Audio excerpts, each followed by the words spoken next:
Kana kay why moderator, why maka-object? Brother Romulo, akong pautana.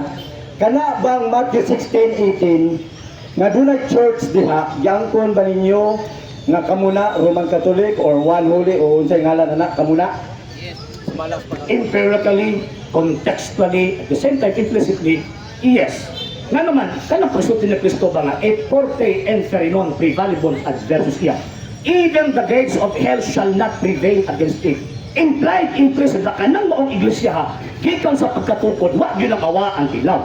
Kaya mo niya, even the gates of hell shall not prevail against. Contextually, mo pa ni St. Matthew chapter 28 verse 20, I will be with you always till the end of time. Laing support na po na sa tawag inang pagpamatuon na kanang mga iglesia hawa na mawa.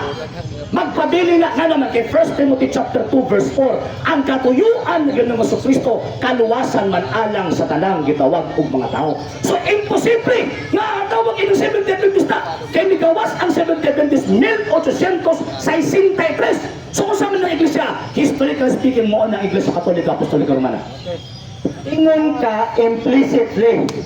Asa dapit implicitly nga nakasuwat ang Roman Catholic. Kana implicit ha? Minaw ta kung Answered. sorry. Answered na. Oh, yes. Nga naman, imon naman ba? Et forte inferi non prevalibus adversus iam. Even the gates of hell shall not prevail against it. But ipasabot from the time of the foundation until now, wa na mawa. So asa man iglesia aron? Historically speaking, mo ng iglesia Katolika, Apostolika, Romana. Manapag-claim ng mga mo ng iglesia Katolika, ang support ng mga evidence, ang gitawag og kasaysayan. Ang inyo, kanang inyong pagsupa. O sa evidence pag-evidence, yaw-yaw lang, basa ng baba. Pero basa o baba. Ang sunod na kong pangutana, kailan pag-angko nimo nga implicitly nga kamo ng Roman Catholic, can be prove historical facts or not? Answer. Ano naman ako nagitubag ang ina, di ba? Lahat na tawag in, ulap lang. Ang Kristong yawa ng istorya na paminawa ito. Kung di ka maminaw ron, maigwa ka ng prinsipyo sa Biblia. Di ba? Di ko magdalagan nila contextually, empirically, and also implicitly. Di ba? O, eman ko, implicitly, et forte inferi non prevalibus adversus iam. O sa rebot, pasabot na ko niya na ang iglesia existed from the time of the foundation until now.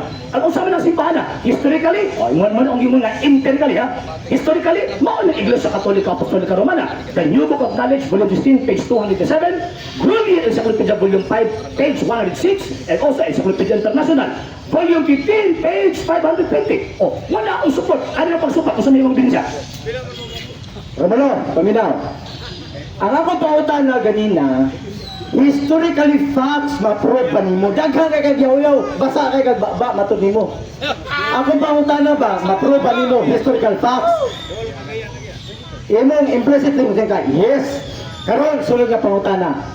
Tagai ko, first century writer or books or any mention of one historical facts o writer nga gi-mention ang Roman Catholic para ma-prove nato nga historically nag-exist gud ay during Jesus Christ time. Tagay ko og first century book or sinulatan or statement sa usa ka historian nga na-mention niya na during first century. Tagay ko, Romulo. Ang question, deception. Nganong deception man ang tawag in question? Kaya ang term na Roman Catholic gigamit lang sa bagong kapanungunan, pinaagi sa pag-distinguish sa Roman Catholic Church o sa Protestant Church. At ang terminong nilitok ng word na Roman Catholic, hindi man ang simbahan Katolika, ay ang official ng simbahan Katoliko, one Holy Catholic and Apostolic Church. And that term Roman Church, it is a special rights of the church, not a name. Pero karon lang nahibawa na Roman Catholic, kaya mo man na ang naandan na pulong. So ano ni mo deception? Kasi sa first 1,000 years, there is only one Catholic Church and that exists. And that Catholic Church Encyclopedia, tawag ini Grunion Encyclopedia, volume 5, page 106, kana ang Catholic Church headed by the Pope. So ang question, kinsa man ang mga writers sa first century? Kinsa man ang mga writer, mga tawag ng mga Kristiyanos, mga tawag ini kay sa first century, Nitong anak concerning Christian Church, mao si tawag ng Josephus. Pagka second century ka ng maong Christian Church, ewan pa ni St. Ignatius, gitawag sa Katoliko. Di ba? Kung paano katawa man ka? Di ba? Gitawag sa Katoliko. Lalo lang kayo, for the first 1,000 years, again, there is only one Catholic Church. Ang nag-exist, and that Catholic Church, mauna ang headed by the Pope. So, Next question. Sa hindi pa po nakapag-follow sa mga pages po natin, i-follow nyo po yung mga pages po natin, RJ Horolanciano II, TV Apolia Punto Argumento page, Kuya Apologies TV page, and RJ's Vlog 2022. And pwede rin po kayo mag-send po dyan ng Facebook stars. And also, sa ating po mga channels, sa hindi po nakapag-subscribe, i-subscribe po ninyo yung mga channels natin, Dalay Catholic, Apologies International Official, RJ Santo II TV, Kuya Apologies TV, and Barrio Kawayan Religious Forum. And pwede rin po kayo mag-send po dyan ng super sticker, super chats, and super thanks. And maraming salamat po sa mga kapatid at mga Katoliko na ulis pong tumutulong sa programa po natin. Maraming salamat po. Nang dahil po sa tulong at suporta po ninyo, ang programa po ito, until now, andito pa rin po sa social media.